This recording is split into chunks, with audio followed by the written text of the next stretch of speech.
categoria d'obra publicada a mitjans d'àmbit local i comarcal del 7è Premi Ramon Barnils de Periodisme d'Investigació és per Miquel Andreu Pons per l'obra Una revolució en mans del gran capital.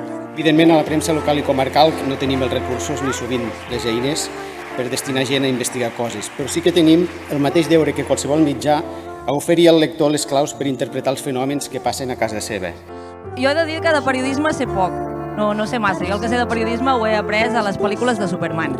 Per tant, per mi sou herois i en la intimitat porteu calça i calçotet per fora pantalons. Instal·lacions com tu i com i milers d'esferes cedes l'infinit l'he vist. El premi en categoria d'obra publicada a mitjans d'àmbit nacional és a Ricard Delis Garcia i Carles Prats Pedrós per l'obra Quilowatts d'aigua, el negoci del segle. La investigació, el periodisme d'investigació no pot ser una excepció ni a la televisió pública ni enlloc. El periodisme d'investigació no ha de ser una excepció, no ha de ser un luxe, sinó que hauria de ser una obligació.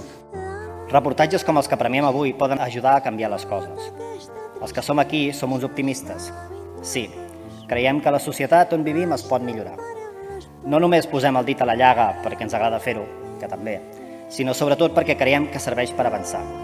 Som periodistes perquè pensem que explicant la realitat, el seu context i el perquè de les coses, ajudem els ciutadans a prendre decisions necessàries perquè el país i el món millorin.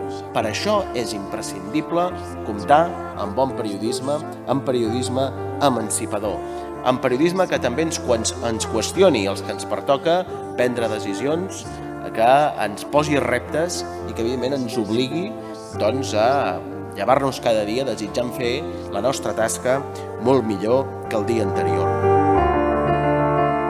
Així doncs, la gala s'acaba aquí, que ara us podeu alçar i anar a fer gresca i xerinola a l'altra banda de la muralla aquella que fica el bon CCCB multiplicat per no sé quantes vegades. Moltes gràcies per haver vingut i que passeu una bona jornada. Gràcies, moltes gràcies.